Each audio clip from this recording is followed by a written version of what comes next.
announcing the Trump News Network and how this will affect your future. In this video, we're going to be going over what is Trump's next move. And I know this sounds shocking, but I think this is what we're going to see from the Donald himself. And make sure you stay till the end of the video because I'm going to go over the economic impacts of what this may have to the United States and the world. As always, I'm going to explain this to you in 3 simple, fast steps. Step number 1,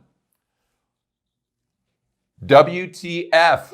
I was going to say the whole thing. I had to pull back a little bit there. Is this realistic? I think it is, but I'm going to go over the actual data to back up my point. And for those of you who are scratching your head saying, George, this is just clickbait, it'll never happen.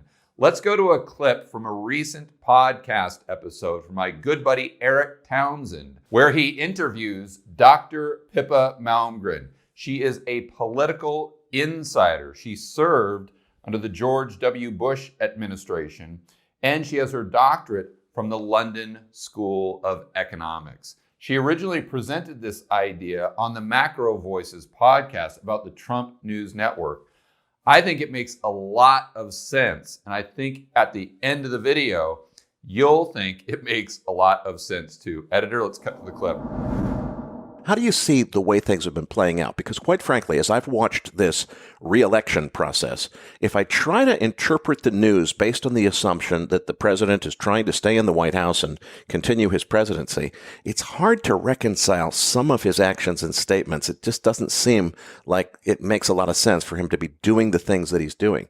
But if I look at it through a different lens and assume that his real goal is to drum up an audience to create the Trump News Network that you described to us back in early 2017. Boy, it seems like every decision he's made and everything he's doing perfectly supports that objective. Is that what you think is going on here? And what do you see next? Well, and like you said, I've been making this argument for a while, and I'm kind of surprised that everybody seems so surprised. Like any politician, if they had half a chance to create a news network, would definitely do it. It's just that he comes from a television background, so he gets the game and how it works. And I think he, like I said years ago, like most candidates, they think they might have a shot at the presidency, but they're not banking on winning. In his case, he was really just having a go in order to raise his, viewership, to literally reinvigorate his television audience. And then he won. And so, what better platform than the White House itself? But that doesn't mean it's the end of your story. I mean, I think what he understands is that having the Trump News Network, a true media platform across multiple channels and multiple types of content, is vastly more powerful than sitting in the Oval Office.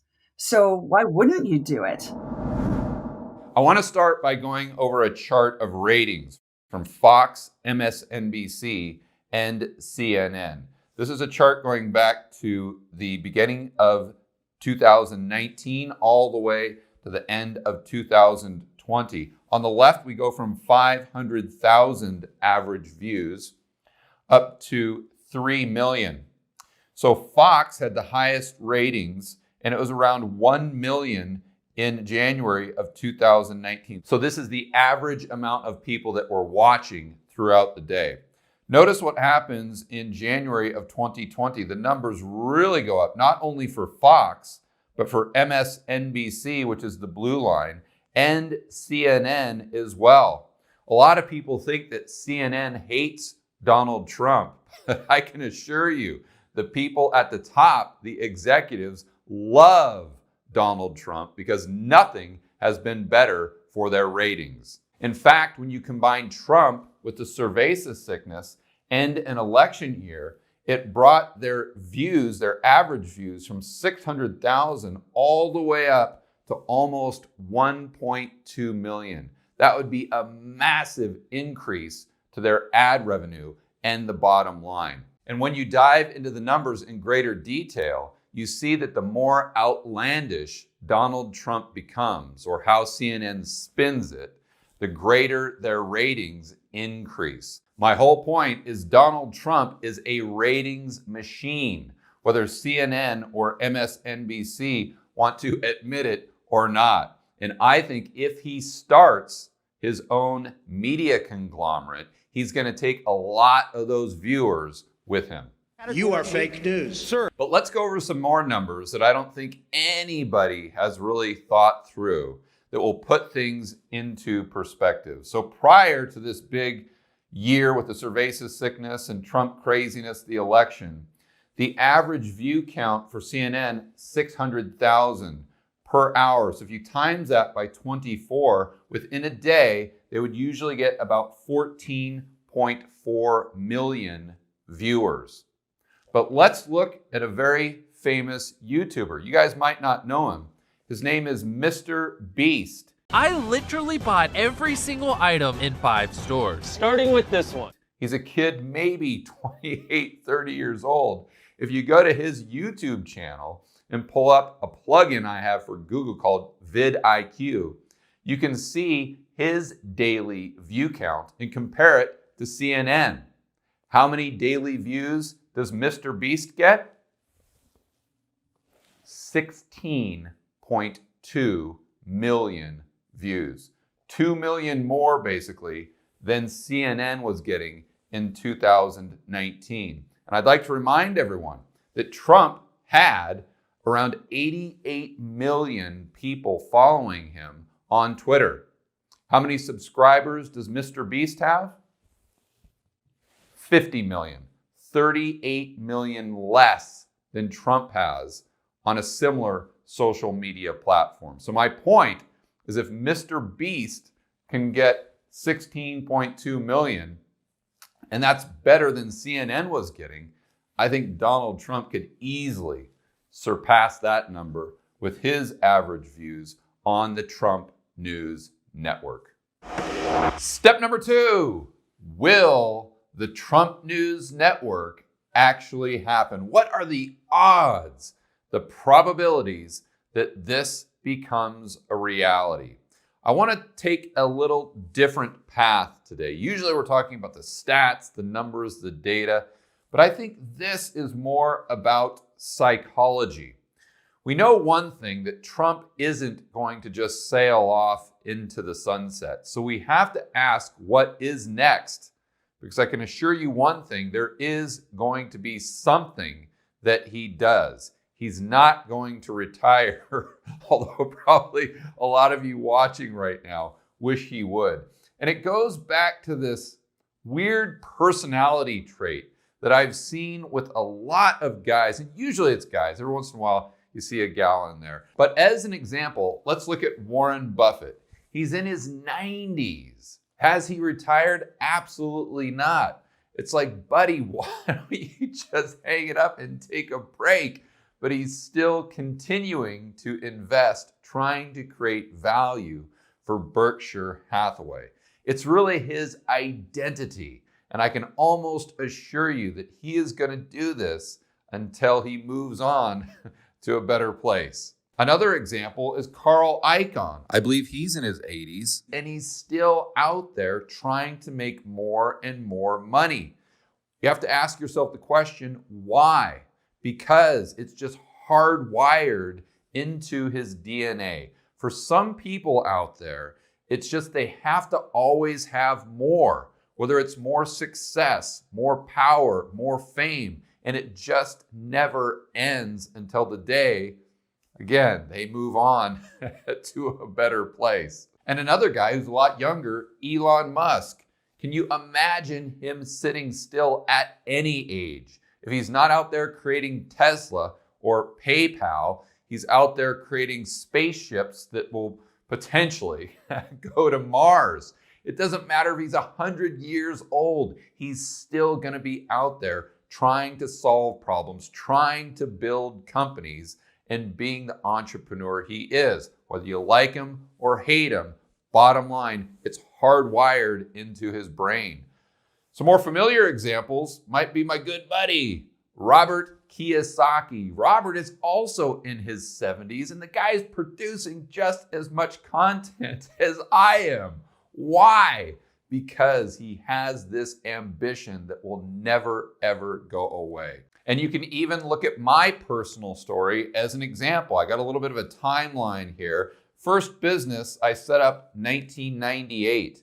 By 2007, I had $1 million in the bank, actually over $1 million. And I want to point out that wasn't my net worth because I had a business, I had several other things.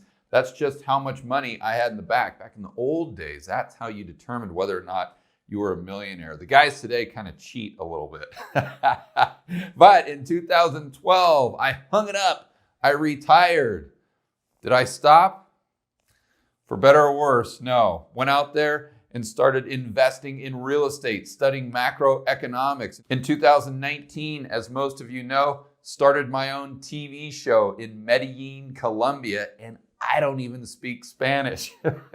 And then I parlayed the TV show into a YouTube channel, podcasts, a website, Rebel Capitalist Pro, and more recently, a brand new YouTube channel, Rebel Capitalist News. If you want to check that out, we'll put a link in the description below. But I could have hung it up and started hanging out on some white sandy beach, drinking pina coladas back here in 2007, but I didn't.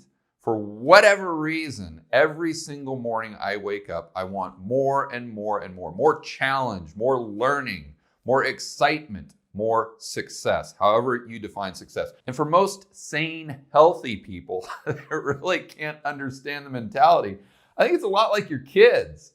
Like, could you ever not love your kids? Of course not. You'll do that till the day you go to another place. And for some individuals that just have that hardwiring, it's the exact same thing. They're going to pursue success just like you love your kids. My point is, I think Donald Trump falls into this category as well. And you can say that he's incompetent, he's lazy, he's stupid, whatever it is, whatever name that you want to attach or whatever adjective you want to use to describe to Donald Trump. You may love him as well, but I think if we honestly look at his life and how he's done things, it becomes blatantly apparent that he isn't going to quit. He's going to do something else.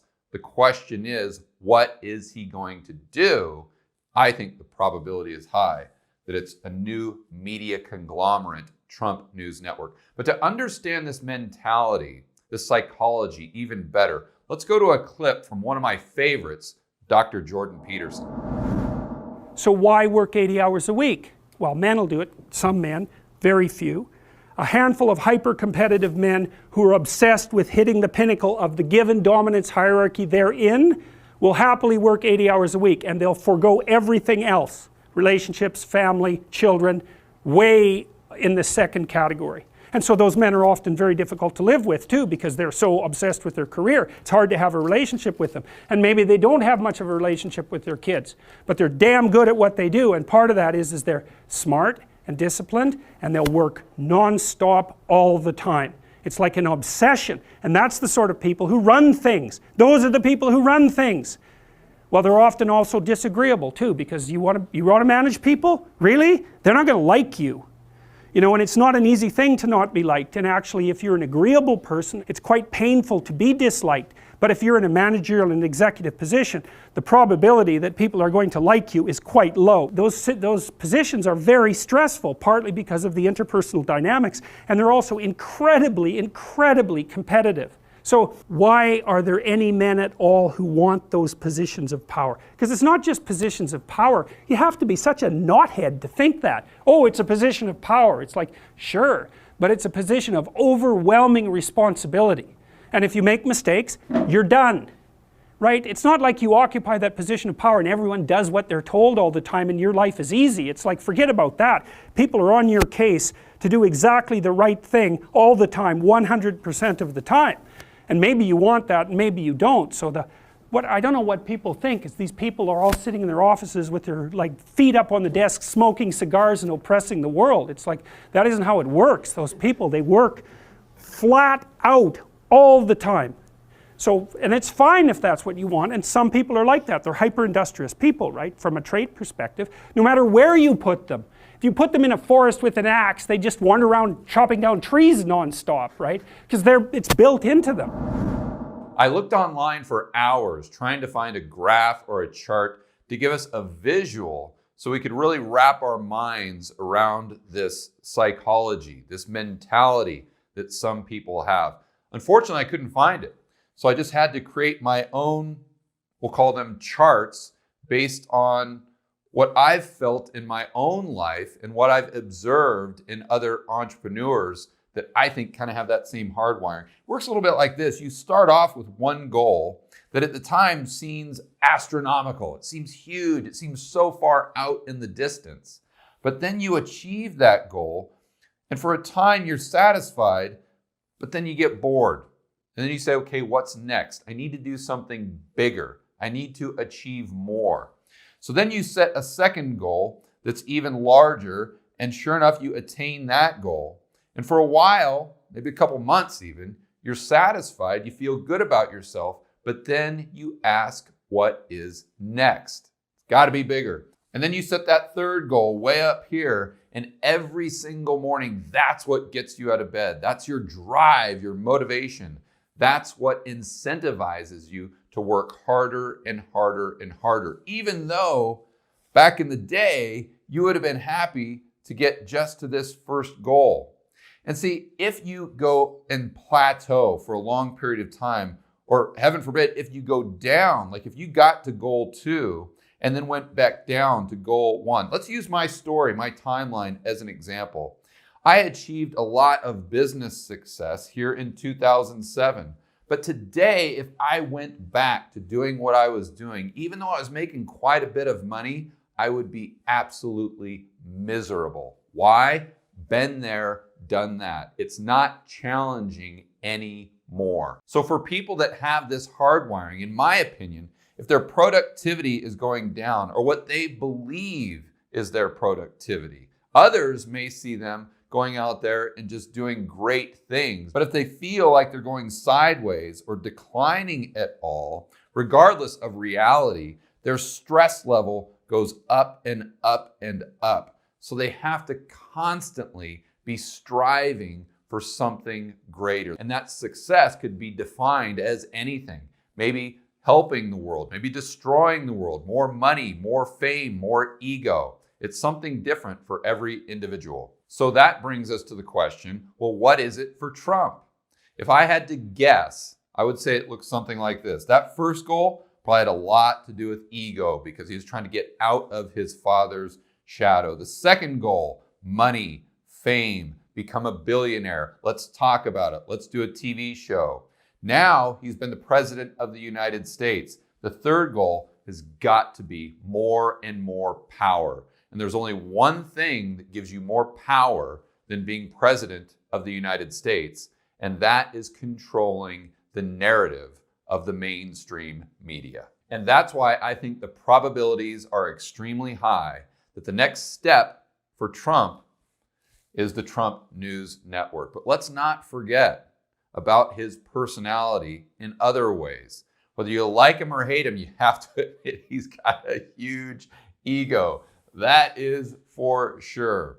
And he doesn't really like CNN or the mainstream media. And he's just been banned from Twitter or other social media platforms. So if I'm trying to put myself in his shoes and try to do that, and I know for a lot of you that will make you sick just the thought of it, but if you do that objectively, you're out there trying to get revenge if you're Donald Trump. You want to get revenge on CNN. You want to conquer social media. You want to teach them a lesson. You've got this big ego, but you also want to achieve all of these objectives.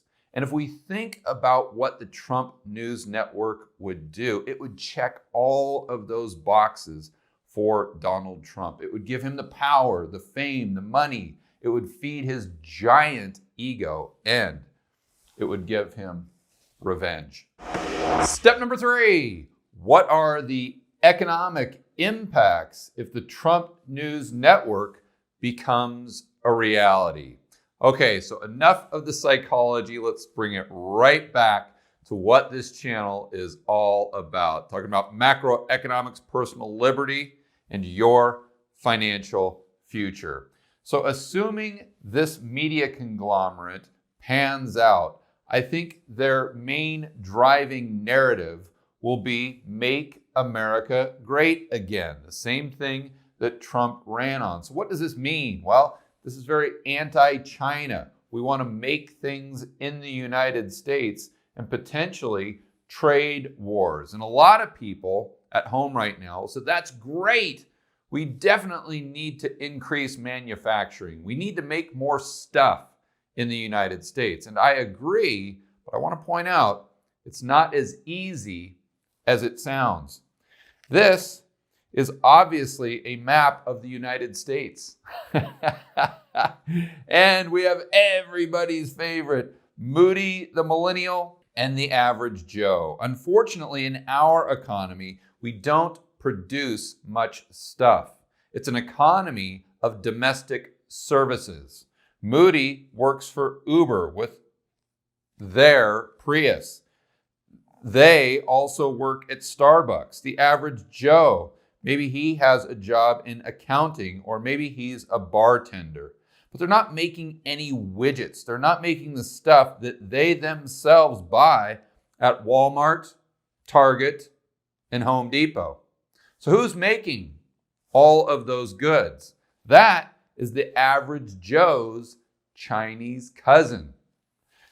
China Cho, he has his factory in China, factory XYZ we'll call it, and he is cranking out all of the stuff and exporting it to the big box stores so the consumers in the United States can take the money they make from their service jobs and spend them at Walmart, Target, and Home Depot. So all the stuff goes from China Cho's factory to the big box stores, and we, the consumers, send China Cho our dollars. This is why we have such a huge trade deficit. Editor, go ahead and throw up the chart.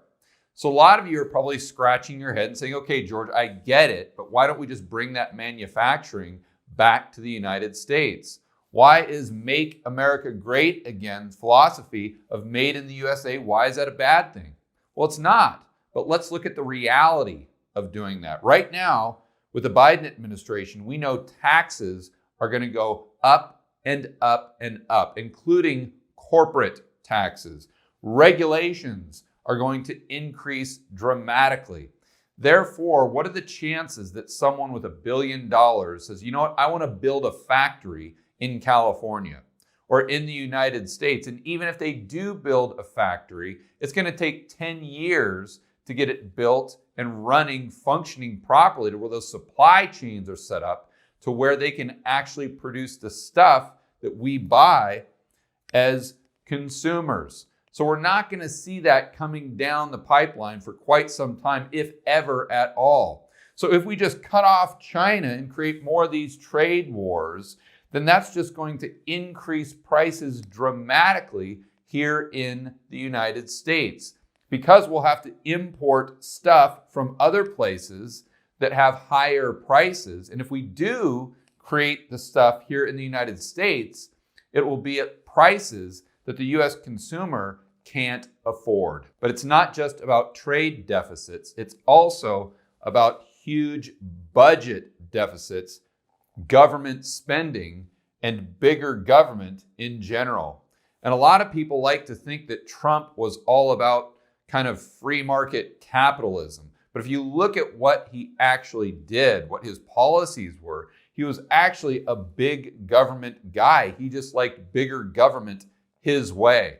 And I think with the Trump News Network, it'll have the same narrative. Let's look at a chart of the US debt under the Trump presidency, starting at 2016, going all the way to today. On the left, it goes from 18 trillion up to 28 trillion.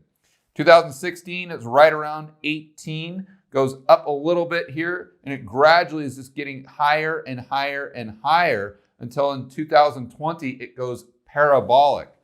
And it seems like the majority of the debt was added in 2020 because of the cerveza sickness.